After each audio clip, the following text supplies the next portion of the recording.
Well, in law, Alan, these airlines have to follow these new specific rules around refunds. They still have exemptions if they can claim safety is at stake.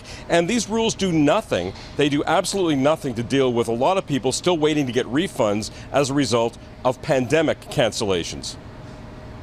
2.5 years later, here we are still trying to get our money back for something that we were never given. Sean and Debbie Allenby of Ottawa are out $8,500, money they paid for an Air Transat holiday to an all-inclusive resort in the sun with their family. But on March 13th, 2020, they couldn't take that trip because of the pandemic. We were hearing from everybody and all the authorities to not travel if it wasn't essential and please stay home. Stories like theirs drove Ottawa to take a tougher line with airlines. The pressure from the public was overwhelming for the government to change the rules and cover this situation because it's no fault of the consumer that there's a pandemic. The rules are supposed to protect passengers better, compelling airlines to issue refunds or credits unless the airline can show safety prevented a flight from going. Airlines don't like the rules one bit. The airlines are attacking this regime in the federal court. They're trying to throw the whole thing out. They know they're going to deter people from not filing that claim because it takes so much of your time. He'll just say, forget it. Forget it. There's nothing new in the regulations to compensate travelers whose luggage goes missing. Teresa Vizic and her family went 11 days without their bags. They were in Dublin.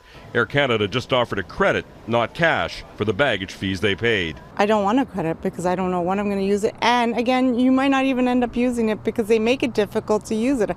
I've had that in the past. Meantime, travelers like Sean and Debbie's family don't get a trip, and the new rules don't force Air Transat to give back the $8,500. It might not seem like a lot of money to big corporations, but to the small consumer, that's a very substantial amount of money.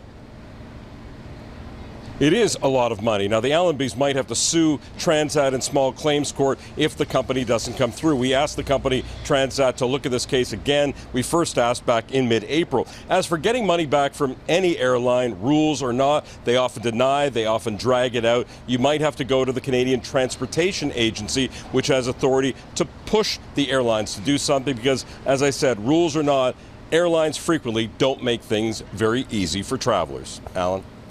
Thank you, Sean.